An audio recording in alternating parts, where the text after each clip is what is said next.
वेद कतेब झूठे नहीं भाई, और झूठे हैं जो समझे नाही। तो वेदों में लिखा है कि वो परमात्मा स्वयं गति करके आता है। अब जैसे यो आर्य समाज का जो ग्रुप है, इसमें शिक्षित वर्ग बहुत है, और लेकिन वो अक्षर ज्ञान है, उनको अध्यात्म ज्ञान नहीं। उधर से महर्षि दानंद को भी कह का पता नहीं था अध्यात्म ज्ञान का, इसलिए उसने कोशिश की वेदों का अनुवाद करने की, और उसका अपना सिद्धांत था कि भगवान निराकार है। वो कहीं एक देश में नहीं रहता, एक देश माने स्थान पर कहीं नहीं रहता, वो केवल सर्वव्यापक है, जैसे वायु है ऐसे भगवान है। भले आदमियों, निराकार परमात्मा इतने बड़ी बड़ी स्ट्रक्चर कैसे बनाओगा वो?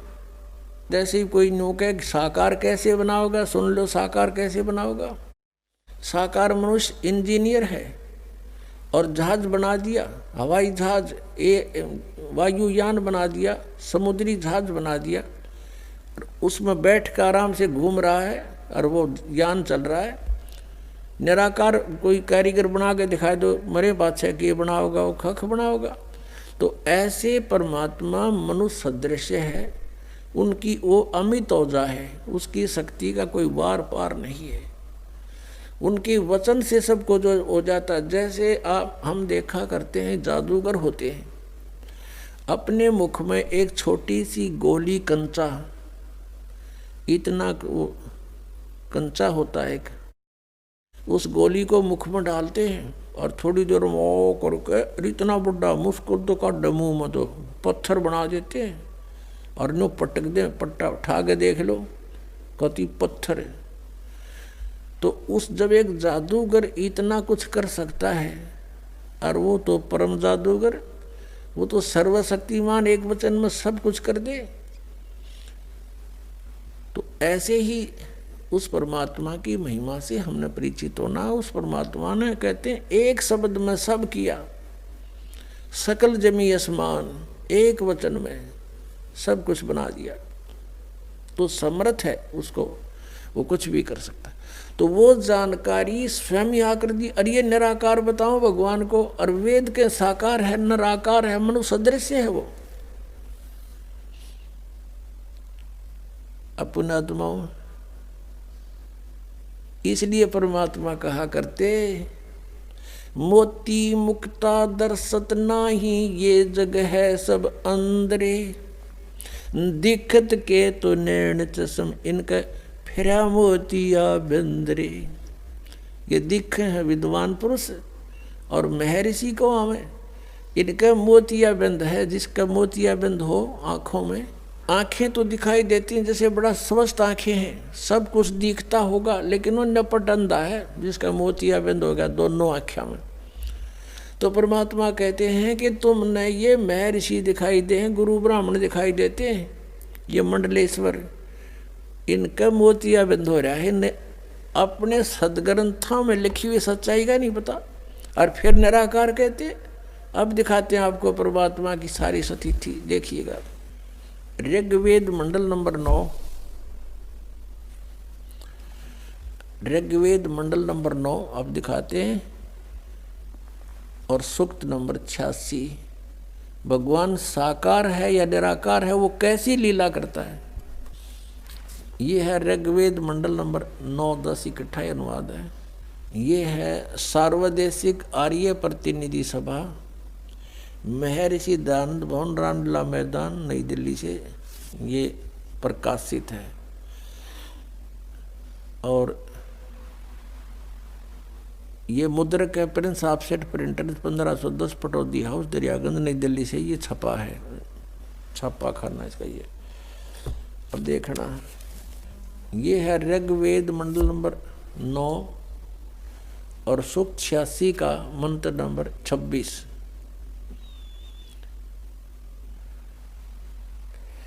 इसमें लिखा कि यज्ञ करने वाले यजमानों के लिए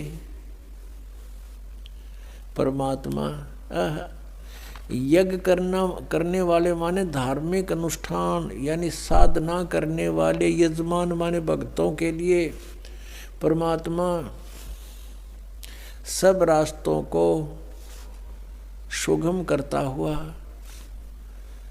उनके विघ्नों को मर्दन करता है और उनको पवित्र करता हुआ और अपने रूप को सरल करता हुआ वह कांति में परमात्मा। यह लिखना था कबीर देव, कवि कोई भी सर्वज्ञ नहीं हो सकता जिसको सारा ज्ञान हो। कवि कविता बना सकता है, ये कबीर देव लिखना था यहाँ पर। वो कबीर देव विद्युत के समान यानी आकाशीय बिजली की तरह सेकंड में नीचे आ जावे, क्रीड़ा करता हुआ, ऐसे लीला करता हुआ वर्णीय पुरुष को यानी अच्छी आत्मा को प्राप्त होता है। अच्छी आत्मा को आके मिलता है। वो जैसे आदरणीय धर्मदास जी को मिले, आदरणीय नानक साहिब जी को मिले, आदरणीय मुलुकदास साहिब जी को मिले, आदरणीय दादू साहिब जी को मिले, आदरणीय गरीबदास साहिब जी गांव छुरानी जिला जद्दर हरियाणा वाले को मिले, आदरणीय गीसा दास साहिब जी गांव खेखड़ा यूपी मेरठ वाले को मिले। तो अच्छे पुरुष को आकर प्राप्त होता है। वो कहाँ रहता हो भगवान? 27वें श्लोक में ऋग्वेद मंडल नंबर 9 और सूक्त नंबर 86 का 26 पढ़कर 27 में पा गए। इसमें इन्होंने ये जो निराकार मानते थे भगवान को और वेद बता रहे हैं वह परमात्मा प्रकाश पुंज को, परमात्मा को, जो परमात्मा ध्युलोक के तीसरे पृष्ठ पर विराजमान है वहाँ रहता है। तीसरे एक स्थान पर रहता है ध्युलोक के यानी उस तेजो में लोक सतलोक के एक स्थान पर, तीसरे स्थान पर विराजमान है, स्थान पर विराजमान है, वहाँ रहता है। निराकार क्यों करो भगवान जब वहाँ बैठा है? आगे दिखाते हैं। ये है ऋग्वेद मंडल नंबर 9 सूक्त 82 का। ऋग्वेद मंडल नंबर 9 और सूक्त 82। और यहाँ देखें ये है 82वां, 81वां समाप्त हुआ, ये 82वां शुरू हो जाता है। इसका प्रथम मंत्र इसमें लिखा है कि जो सर्वोत्पादक प्रभु, सबकी उत्पत्ति करने वाला परमेश्वर प्रकाश रूप है। इसका अर्थ है वो तेजो में रूप साकार है, सद्गुणों की वृष्टि करने वाला, पापों का हरण करने वाला, पाप नाश करने वाला, पाप अक्षमा करने वाला है। वह राजेव, राजा के समान, राजेव इसका अर्थ है राजा के समान आगे लिखा है। ये देखना, ये 269 पृष्ठ पर पढ़ रहे हैं। कोई भ्रमत कर देगा कि दूसरा पृष्ठ दिखा दिया होगा। ये 270 दिखाऊंगा। ये देखो 270 यहाँ लिखा है। 82 का पहला पढ़ रहे हैं, 82 का 9 के 82 का।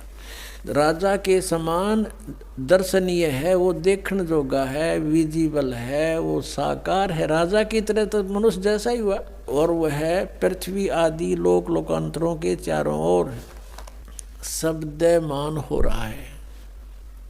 वह वर्णीय पुरुष को, वर्णीय माने अच्छी आत्मा को, श्रेष्ठ पुरुष को, जो दृढ़ भक्त है, जो दृढ़ भक्त है उसको पवित्र करता हुआ प्राप्त होता है। जैसे आदरणीय धर्मदास साहिब जी को जो दृढ़ भक्त थे उसके बाद डगमग नहीं हुए। आदरणीय मुलुकदास साहिब जी को, आदरणीय दादूदास साहिब जी को, आदरणीय गरीबदास साहिब जी गांव छुरानी जिला जद्दर हरियाणा वाले को, और आदरणीय गीसा दास साहिब जी को गांव खेखड़ा मेरठ यूपी वाले को। ये दृढ़ भक्त आज तक डगमग नहीं हुए, दुनिया को हिला के रख दिया इन्होंने। इनको भगवान में ले आकर के को पवित्र करता हुआ प्राप्त होता है वर्णीय पुरुष अच्छी आत्मा को। जिस प्रकार विद्युत माने आकाशीय बिजली स्नेह वाले स्थानों को आधार बनाकर प्राप्त होता है। देखो कितना स्पष्ट किया इन्होंने। ऋग्वेद मंडल नंबर 9 और सूक्त नंबर 81 में कति कंसेप्ट क्लियर कर दिया कि वो परमात्मा राजा की तरह देखण जोगा है। राजा का अर्थ है कि वो शक्तिशाली होता है, मनुष्य सदृश ही है, राजा के समान है और साकार है, देखण जोगा है। और वो अच्छी आत्मा को वहाँ से चलकर आकर मिलता है ये, और जो दृढ़ भक्त होते हैं उनको मिलता है, अन्य को नहीं। जैसे आकाश की बिजली, आकाशीय बिजली गिरती है, वो किसी वस्तु पर गिरती है जहाँ उसका विशेष अट्रैक्शन बनता है। पुराने समय में जब कांसी धातु के बेले थाली हुआ करते प्रांत, और उनको अगर वर्षा के दिनों में कहीं बाहर वो पड़े रह जाते तो हमारे बुजुर्ग दादी माता कहा करते थे कि कांसी के बर्तन पर बिजली गिर जाती है, जब उसका संयोग होता है ऊपर से गिरने का, तो वहाँ अवश्य उसी को तुरंत वहीं आकर के अट्रैक्ट होती है, उस कारण उस खिंची आती है, उसी पर गिरती है। उसको उठवाकर अंदर रखवा दिया करते थे। तो कहने का भाव ये है कि परमात्मा उस बिजली की तरह, जैसे वो अपने विशेष जिस पर वो आकर्षण होता वहीं गिरती है, ऐसी स्थिति से परमात्मा उन दृढ़ भक्तों को आकर मिलता है जो मिलन योग्य हों, जिनको वो उनसे आकर्षित होता है, ताकि ये मेरी आगे बढ़ा सकें, इस ज्ञान को, काल के जाल को हटा सकें, मेरे प्यारी आत्माओं तक ये संदेश पहुंचा सके। और उनका क्या कर ले, आंखें देखें जब भी ना मानो न भगवान मिल लेगा, उन तो काला मिल लेगा जहाँ ये रह रहे हैं। अब 9वें मंडल सूक्त 82 का मंत्र 1 पढ़ लिया, अब 2 दिखाते हैं, देखिएगा। ऋग्वेद मंडल नंबर 9 सूक्त 82 का हमने ये पढ़ लिया, अब 2 पढ़ते हैं। वो परमात्मा किस उद्देश्य से आता है? हे परमात्मन, उपदेश करने की इच्छा से आप महापुरुषों को प्राप्त होते हो, अच्छी आत्माओं को, महान आत्माओं को प्राप्त होते हो, और आप अत्यंत गतिशील पदार्थ के समान हमारे आध्यात्मिक यज्ञों को प्राप्त होते हो। यानी अत्यंत गतिशील पदार्थ के समान, यानी जैसे बिजली चलती है, बिजली जैसी गति से आप, और उपदेश करने के लिए आते हो यहाँ पर, सच्चा ज्ञान देने के लिए। आप कबीर देव हैं, आप कबीर देव, यह लिखना था, सर्वज्ञ लिख दिया, आप यहाँ लिखना था आप कबीर देव हैं। हम उसको कबीर साहब कहते हैं, आप कबीर साहब हैं, शुद्ध स्वरूप है। अब जैसे ये अभी आपको दिखा था, जहाँ यजु लिखा हो तो यजुर्वेद लिखना पड़ेगा वहाँ पर, वो इन्होंने किया भी है। महर्षि दानंद ने यजुर्वेद के 36वें अध्याय के प्रथम मंत्र में यजु का अर्थ यजुर्वेद किया है, तो यहाँ लिखना था वो कबीर देव है, वो शुद्ध स्वरूप है। हमारे पापों को हे दूर करके, हे सोम, हे अमर परमात्मा, हमको सुख दे। पुण्यात्मा, वेद पढ़े पर भेद न जाने, ये बात से पुराण 18। वेद पढ़े पर भेद न जाने, गुरु बिन काहू न पाया ज्ञाना, जो थो था बूछड़े मूड किसाना। गुरु बिन वेद पढ़े जो प्राणी, समझे न सार रहे अज्ञानी। ये अज्ञानी रहे, इन वेदों को पढ़ा करते, महर्षि को आगे इनका भी नहीं पता था। अब जैसे परमात्मा मनुष्य दृश्य ये सिद्ध होगा, राजा के समान देखने जोगा है, और वहाँ से गति करके आता है, जिन महापुरुषों को मिलता है, जिन महापुरुषों ने मिला उन्होंने बताया कबीर इज गॉड। वो कबीर देव काशी में, हम सुल्तानी नानक तारे दादू को उपदेश दिया, जात जुलाहा भेद न पाया, वो काशी माए कबीर होया। आदरणीय गरीबदास साहब जी गांव छुड़ानी जिला जद्दरवाड़े, जिनको भगवान आकर मिले थे, क्या कहते हैं गरीबदास साहब ने फिर बताया है कि सर्व कला सतगुरु साहेब की, या दुनिया दा जीवन झूठा भूल गए मर जाने नू, और सर्व कला सतगुरु साहेब की हरियाए हरियाणे नू। वो परमात्मा हरियाणा में आए गरीबदास जी 280 वर्ष पहले, लगभग सन 1727 में, लगभग 300 वर्ष हो गए, 300 वर्ष से भी ऊपर हो गए।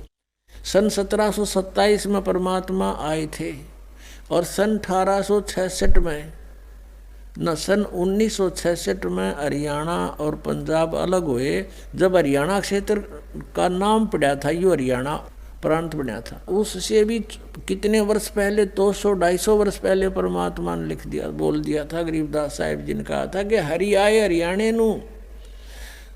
उनके वचन से फिर यो हरियाणा क्षेत्र आज बनकर रहा, ताकि हम इस परमात्मा की वाणी को समझा सकें। अगर ये वाणी 200 वर्ष पहले बोलते, 100 वर्ष 50 वर्ष पहले से बोलते, तो कौन से कहाँ थे, हरियाणा था ही नहीं, जब नाम निशान नहीं था। तो ये हरियाणा बनवा दिया, रीबिया वाणी हमारे को याद दिला दी कि हरि आए हरियाणे नू। इनको पता था मालिक का कि इस वाणी का कहाँ आवश्यकता पड़ेगी, किस समय